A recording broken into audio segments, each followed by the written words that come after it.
When I started making this game, Grovekeeper, over a year ago, I quickly modelled some placeholder 3D graphics and threw them into the game, to allow me to look at something more engaging than our friend Mr. Cylinder.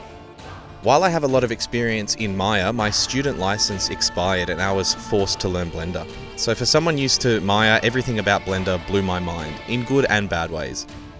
The hotkeys are all over the place, and the navigational controls to manipulate the viewport around are all different and strange. So I changed the settings to more closely resemble the controls of Maya, but all the tutorials that I was watching had the default Blender hotkeys and I quickly fell behind and got confused. Blender does have these cool meta ball thingies that allow you to dynamically create shapes by clipping balls together, and the auto UV unwrapping is surprisingly good, as is the texture paint feature. So as I learned to use Blender, I created these models, and looking back on them, they're in desperate need of updating, so that's what I did. What were boring mannequins with flat shading have now become something with a bit more character and charm.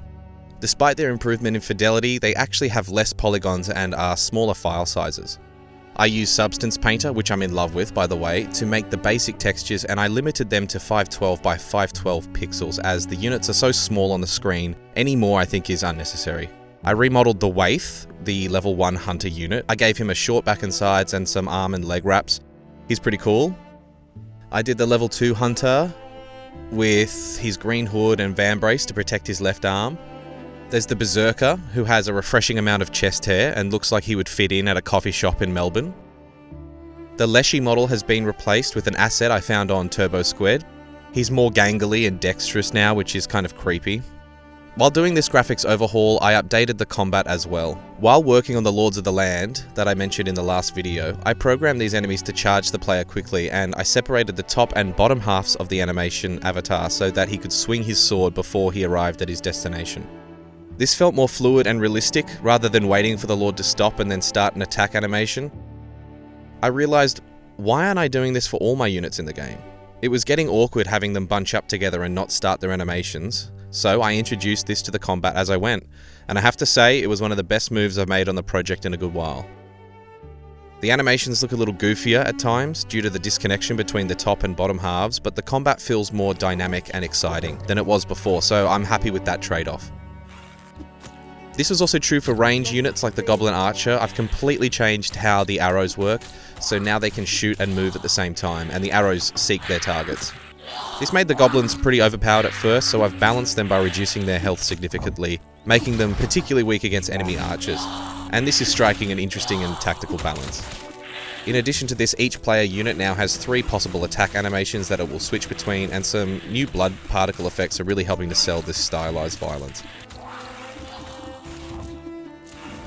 At this point in the project, I'm just trying to polish things up in preparation to pitch to publishers or try and get some funding to complete the game. The foundations have been laid, and now it's just a matter of polishing and implementing new biomes. However, I don't have the time to bring this in within a reasonable time frame. I have a job and a kid, and in order to get Grovekeeper across the line, I'll need funding to justify my spending time on it.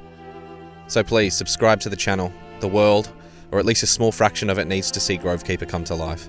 Thanks so much for watching everyone. I want to end this video with some gameplay footage from level 2 to showcase the new combat. It's not perfect, but it's a good step in the right direction. Thanks so much for watching everyone. Look after each other. Bring je him hither to me.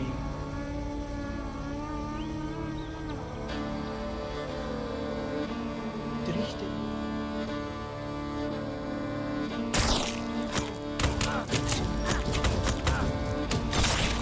Hoe lang verbeer ik